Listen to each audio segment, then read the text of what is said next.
Hi, everybody. Brian here on Friday, August 14th, I believe. Let me just check. 3 p.m. Eastern Standard Time. That is all correct. Coming up to an end in the trading week. What we have here is um, our usual good old motor wave with harmonic scans on CFDs and forex. Do not trade these. These are just used for data only and see where money's going. So we only really look at what the um, longs are going. There's tons of shorts opportunities out there, but a lot of people got killed last week with silver trades, probably platinum as well. But let's go through this. So we got oil, BCO, Brent crude oil short. France looked like it was going to go up, and it still is. When I see two of these, where one will have a target level higher than the price. So this is daily charts right here where target price is here. And at the other end, I have this guy right here, this other one, which is now a short. Those cancel each other out, so they don't count. Now, I would have said France was looking good. We have euro against the GBP or British pound. Again, it comes down to the target price here is higher than the current price, so expect some moves up. I'm hearing good stuff coming out of England. I don't know why the news is on BBC very bad, but the pound seems to be doing some interesting things. So here we have anything in the Swiss franc, which was traditionally a safe haven. You're not seeing it. It's a short here with the euro. Same with the pound against the Swiss franc as well. You see here we got double that as well. Now here's the interesting part: silver, silver, silver. We have more shorts coming in. Last week we put in a short. I couldn't figure out why, but I still stuck to it, and boom, it went down, and still trending down over the last week. So expect that because it's still holding steady. And that's on silver and any currency you want, be it franc, pound, Singapore dollar, US dollar. So these are not looking good. Okay. So do remember that. And also we have a short call now on platinum as well. So here we have the US bond 30. Look at it. It's just going down with the US dollar. That's a short, man. I think the Fed must be panicking right now. So that started. Let me just get the daily here. Look at that tank. So that's where the market or the Fed must be somewhat panicking. Here's our low. So that was in June 8th. So here we have March. So you can see everyone was piling into the Treasury here when that panic started. So I guess this is going to go down with the U.S. dollar. Long term, that is something to be concerned about. And again, that's on the 30-year too. Let's see how the UK is doing. That's not doing so good either. That's a 10-year. Brent crude, we expect a short. Now here is what we can see is proving that the U.S. dollars is tanking. Where's everyone expecting? This is now the Chinese yuan going from 6.9, 693 all the way up to 709, 710. That is a defensive trade. So people are not looking at anywhere in the West. I have seen the Saudi Rial move up as well, so that might be an interesting trade as well. And as I said, traditionally it would be the yen or the Swiss franc, but because of the debts, because of everything, people are now looking for new places to hide out in. Let's check out this one. So we have a long still on that, so we have double that.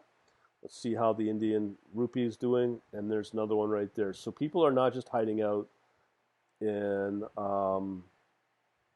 Chinese yuan, but they're also looking at the rupee to go up too. So this is getting critical now, where capital is moving into alternative currencies. Namely, it looks like right now the won and the rupee.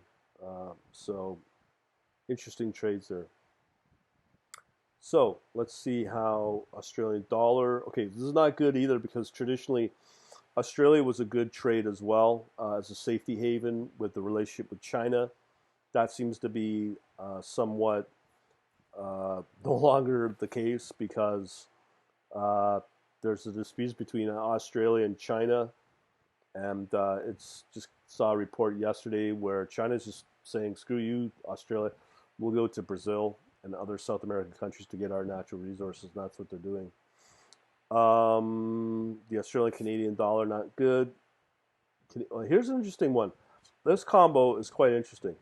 Canadian against the Swiss franc. This would make sense. People are looking at the Canadian dollar to strengthen, or maybe it's the U.S. dollar is weakening faster than the Canadian dollar. But there's a long here. That's quite interesting. Let's see how corn's doing. Corn as a trade, that would make sense. That's a typical. I predicted that a while ago. That's a typical long trade for seasonality. If you look at August, probably last year, let me just go back maybe a month. So we'll do a monthly view here. So you can see here, corn has gone up quite a bit actually from during the fall season. Oh, goes that way back. So corn, but look at the year. That's 2006, 2007, and corn has barely moved. But yeah, that's quite the drop. So I cannot say, but corn won't move a lot. But we'll know that for sure. But from price currently at 309 to 350, that's a bit of a jump of all the commodities out there. So that's a predictable trade with the harvesting going on right now. Let's see how wheat's doing. Is there a long on that? Surprisingly, no. No long. It's a somewhat of a short. XCU, we put a call out yesterday on this, or a few days ago. This is copper. That would make sense as well as a safe haven trade potentially, but that's usually an indicator of manufacturing. So that might have something to do with China as well. So Germany's got a short, France 40's got a short, more shorts on that. Nasdaq's got a short, UK 100. Now this is where I get really messed up here because all the indices, our market indices, are showing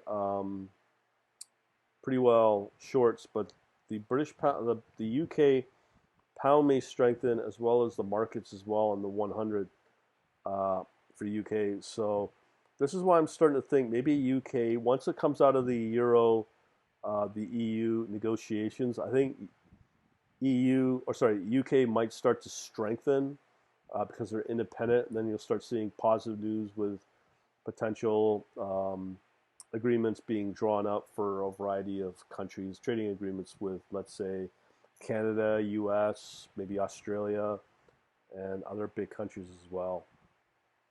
Now, this is the one I'm wanting to watch. China again. It looks like it's on its way up.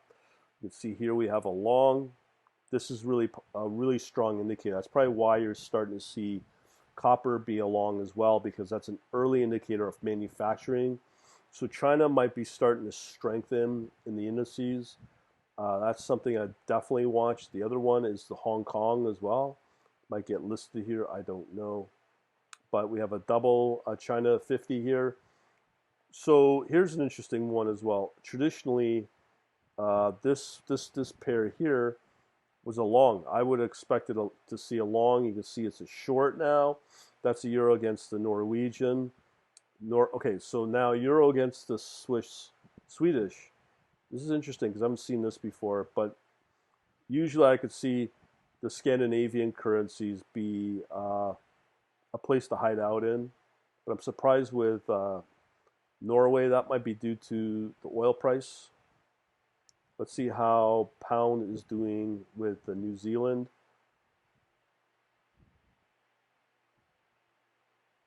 So let's see how that's doing. So that's a short there. Quite a big short as well.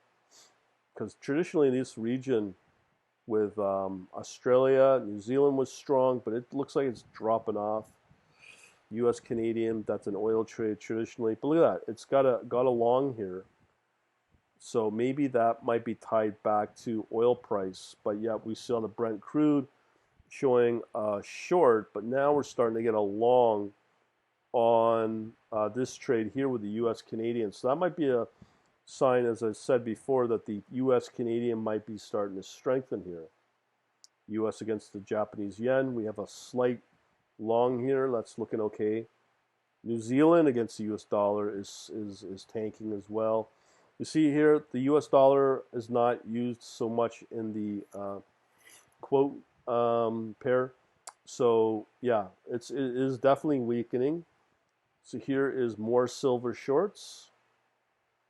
Now I could go on. Okay, I could go on about this, but here's the one I wanted to watch. This one was our good old gold silver. You can see how strong it was earlier in the week. Came back and then, but this will be one when the market starts to tank. As I showed you earlier, the US 30 was another one.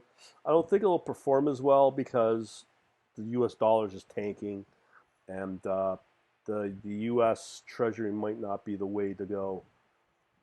So XCU, I believe, is copper again. I could probably look that up, but that's a long.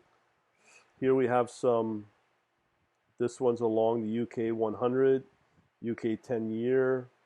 That's got a. Oh, let me just make sure. That's probably a short as well.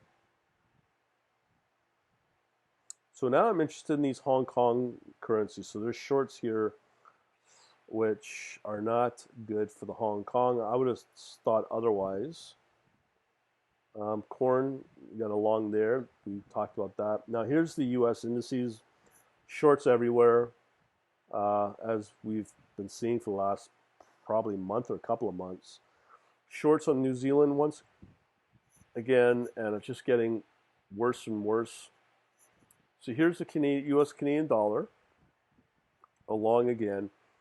U.S. and Hong Kong. So it looks like Hong Kong's not that strong here.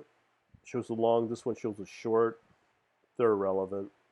Here's a trade that might be interesting. Look at that.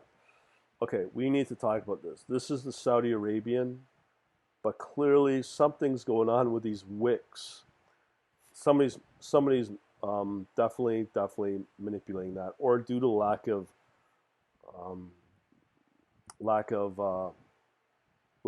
liquidity. That's a new listing for Awanda. So wheat's dropping, shorts on wheat, and we'll leave it at that. So hopefully that'll help you out. Some interesting ones in there, namely, which one was along? This one? No, sorry, the UK 100 was a long. The USD Chinese yuan's along. The USD Indian rupees along. So some very interesting things being set up for the next week. XCU, that's copper. And there's not a lot here. UK 100, I don't know why. That's a long. But we'll keep it at that for now. Thanks for watching. Have yourselves a good weekend, but I'll be still reporting all the crypto space because, well, hey, that never closes. Again, thanks for watching. Have yourselves a good day.